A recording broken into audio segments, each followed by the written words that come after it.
ഹരേ കൃഷ്ണ. എല്ലാവർക്കും മാധവത്തിലേക്ക് സ്വാഗതം. കഴിഞ്ഞ ദിവസം നമ്മൾ പറഞ്ഞത് ഭഗവാൻ ശ്രീകൃഷ്ണന്റെയും ജാമ്പവതിയുടെയും മകനായ സാംബന്റെ വിവാഹ വിശേഷമാണ്. ഇന്ന് നമ്മൾ പറയാൻ പോകുന്നത് ഭഗവാന്റെ മറ്റൊരു പുത്രനായ പ്രദ്യുമ്നൻ, അതായത് കൃഷ്ണന്റെയും രുക്മിണീ ദേവിയുടെയും പുത്രനായ പ്രദ്യുമ്നന്റെ വിവാഹ വിശേഷങ്ങളാണ്. ശ്രദ്ധിച്ചു കേട്ടുകൊള്ളുക. ഭക്തിയോടുകൂടി ഭഗവാന്റെ ജീവിതത്തിലൂടെ സഞ്ചരിക്കുക. ഭഗവാന്റെ പുത്രന്റെ വിവാഹത്തിൽ നമുക്ക് എല്ലാവർക്കും പങ്കെടുക്കാം. അതിനുള്ള ഒരു മഹാഭാഗ്യമാണ് നമുക്കെല്ലാവർക്കും ഇപ്പോൾ ലഭിച്ചിരിക്കുന്നത്. രുക്മിണീ ദേവിയുടെ സഹോദരനായിരുന്നു രുക്മി. രുക്മിണീ ദേവിയുടെ വിവാഹത്തിനു ശേഷം രുക്മി വിദർഭ എന്ന രാജ്യത്തിൽ കടന്നിരുന്നില്ല. രുക്മിണി സ്വയംവരം കഥ പറഞ്ഞ സമയത്ത് എന്തുകൊണ്ടാണ് രുക്മി പിന്നീട് വിദർഭ എന്ന രാജ്യത്തിലേക്ക് പോകാതിരുന്നത്, രുക്മി പിന്നെ എവിടെയായിരുന്നു എന്നുള്ള കാര്യമൊക്കെ ആ സമയത്ത് നമ്മൾ വിശദമായി തന്നെ പറഞ്ഞിരുന്നു. അങ്ങനെ വിദർഭ എന്ന രാജ്യത്തിൽ കടക്കാതെ ഭോജ കടയിൽ തന്നെ താമസിക്കുകയായിരുന്നു രുക്മിണീ ദേവിയുടെ സഹോദരനായ രുക്മി. ആ കാലത്തിന്റെ ഇടയില് ഈ രുക്മി ശത്രുവിനെ വധിക്കുന്നതിനൊക്കെ ആയിട്ട് കൈലാസത്തിൽ പോയി 3 വർഷം തപസ്സു ചെയ്ത് ചില വരങ്ങളൊക്കെ മേടിക്കുന്നു.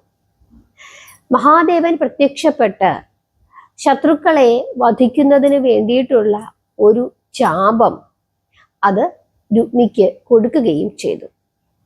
ശത്രുഭാവത്തിൽ നാരായണനോ അദ്ദേഹത്തിന്റെ തൽപ്പമായ ആദിശേഷനോ ഒഴിച്ച് മറ്റാര് വന്നാലും ഈ ചാപം കൊണ്ട് നിനക്ക് അവരെ ജയിക്കാൻ സാധിക്കുമെന്ന് മഹാദേവൻ അരുളി ചെയ്യുകയും ചെയ്തു.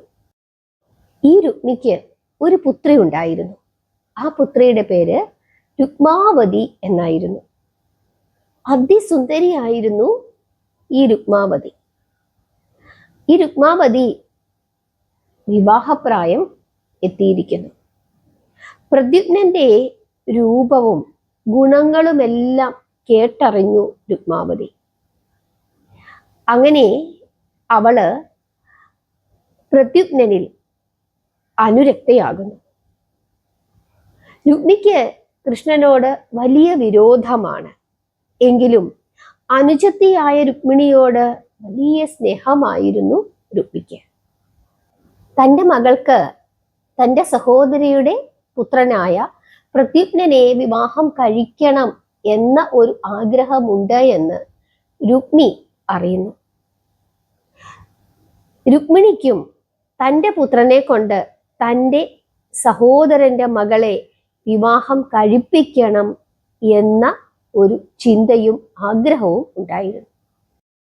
കൃഷ്ണനുമായി ചങ്ങാത്തത്തിലല്ലായിരുന്നു രുക്മി.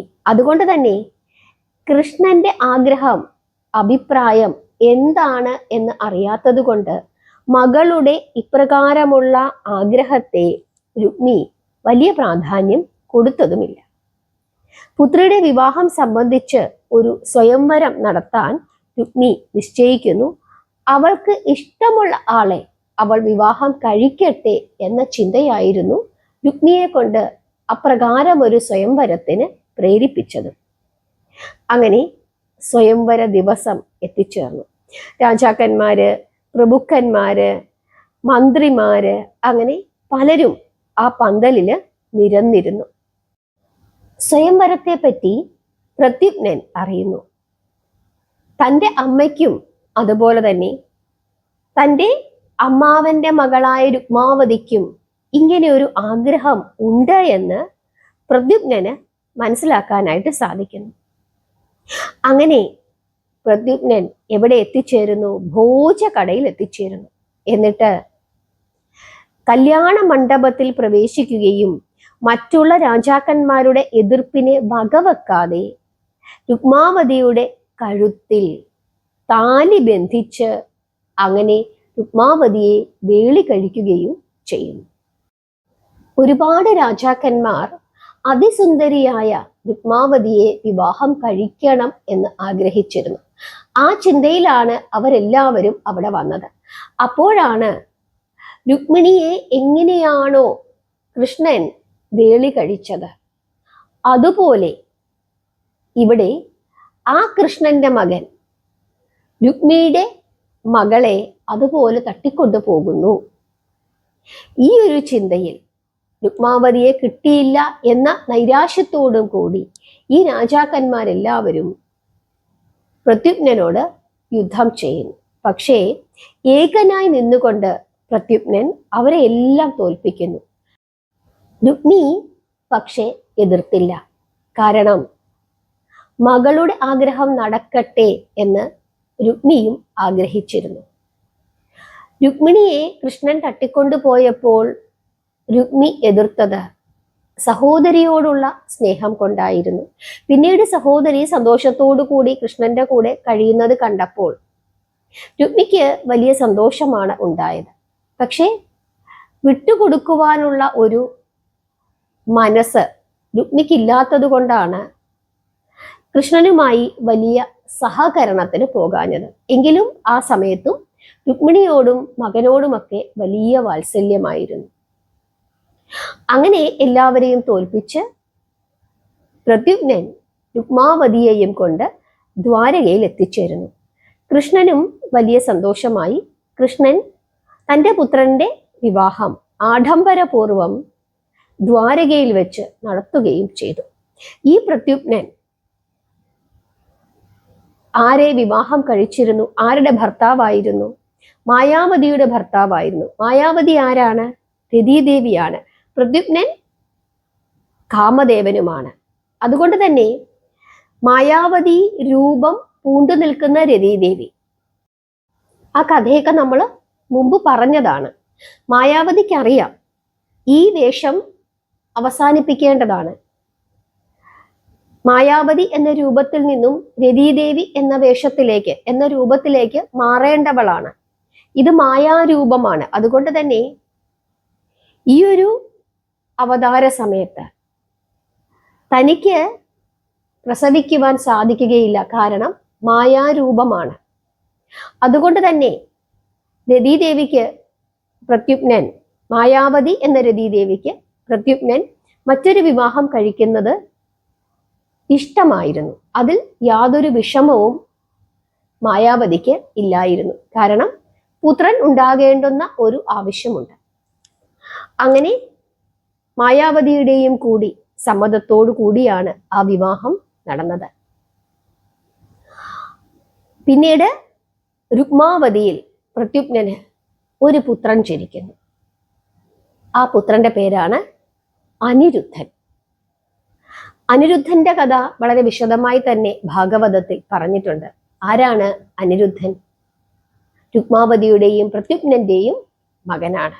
അതായത് സാക്ഷാൽ ശ്രീകൃഷ്ണ ഭഗവാൻ അപ്പൂപ്പനായിരിക്കുന്നു. കൃഷ്ണന്റെ കൊച്ചുമകനാണ് അനിരുദ്ധൻ. ഹരേ കൃഷ്ണ. ദേവകിയുടെയും വസുദേവരുടെയും കാരാഗ്രഹത്തിൽ പരുപരുത്ത തറയിൽ കിടന്ന് കൈകാലിട്ട് കളിച്ച് കരയുന്ന ആ ഉണ്ണികൃഷ്ണൻ ഇന്ന് ഒരപ്പൂപ്പനായിരിക്കുന്നു. കഴിഞ്ഞ 1.5 മാസമായി നമ്മൾ ഭഗവാന്റെ ജീവിതത്തിലൂടെ അങ്ങനെ സഞ്ചരിക്കുകയാണ്. തൊട്ടിലിൽ കിടന്നു കരയുന്ന ഉണ്ണികൃഷ്ണൻ, ഗോപസ്ത്രീകളുടെ വീടുകളിൽ കയറി പാലും വെണ്ണയും മോഷ്ടിക്കുന്ന കൃഷ്ണൻ,